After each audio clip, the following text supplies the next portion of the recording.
خۆشەویستان، بەرەو مانگی پیرۆزی ڕەمەزان دەڕۆین، بەرەو مانگی لێخۆشبوون و تەوبەکردن دەڕۆین بە پشتیوانی خوای گەورە. ئەی ئەو کەسەی کە ئێستا تۆبەت کردووە، نوێژ دەکەی، ئەلحەمدوللا هاموشۆی مزگەوت دەکەی. ئەی ئەو کەسەی کە بڕیارت داوە لە مانگی ڕەمەزانە تەوبە بکەی، بەڵام تەوبەیەکی ڕاستەقینە. ئەی ئەو کەسەی کە تۆبەت کردووە، مزگێنی بێلێت کە ڕێگای خوات گرتووە، چەند ساڵە تۆبەت کردووە گەڕایتەوە بۆ لای خوا، مزگێنی بێلێت مەلایکەکانی خوا دوعای خێرت بۆکەن، چەند دوعایەکت بۆ دەکەن، داوا دەکەن لە خوای گەورە لە تۆ خۆش بێت. بەڵام چی مەلایکەیەک؟ ئەو مەلایکانەی کە عەرشی خوای گەورەیان هەڵگرتووە،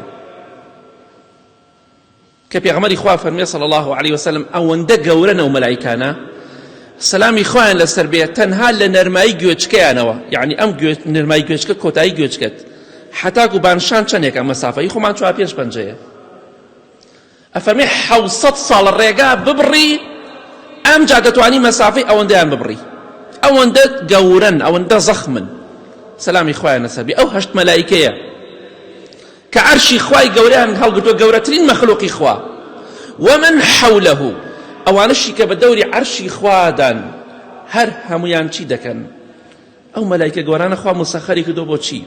خوای گەورە دەفەرمێ وەیەستەغفیرون للذین ئامنوا، داوا دەکەن لە خوای گەورە، دەڵێن خوای گیان، هەمویان ئەو مەلایکە گەورانە هەڵگری عەرشی خوا، ئەوانشی کە لە دەوروبەری عەرشی خوادان، هەر هەمویان دوعا دەکەن، دەڵێن خوای گیان، لەو کەسانە خۆش بکە ئیمانیان هێناوە. فاغفر للذین تابوا واتبعوا سبیلک، خوایە ئەو کەسانی کە تۆبەیان کردووە، گەڕانەوە بۆ لای تۆ، لەگەڵ ئەوەشدا ڕێگەی تۆیان گرتووە، ڕێبازی دینەکەی تۆیان گرتووە، خوایە گیان لیان خۆش بە.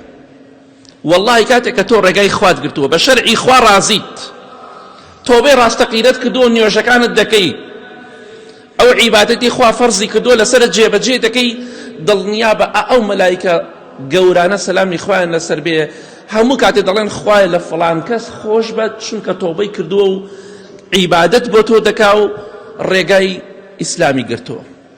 ئەمە بەڕاستی نیعمەتی زۆر گەورەیە. بۆیە واللهی ئەمە بەڵگەیە لەسەرەوەی کە ئینسانی لە خواترس و ئیماندار لای خوا زۆر گەورە و بەڕێزە.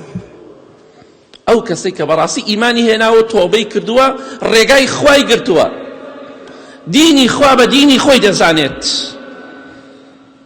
ئەمە بەڕاستی فەزڵێکی گەورە و کەرەمێکی خوایە. ئەو مەلایکە گەورانە سەلامی خوایان لەسەر بێ، ئەوانەی تریش هەمویان داوا دەکەن لە خوا، خوایە لە فڵان کەس خۆش بە. واللهی دوعایان 100% قبوڵە. جا خوا لەو کەسانەمان بگێڕێ کە ئەوان دوعای خێری بۆ دەکەن. ئامین.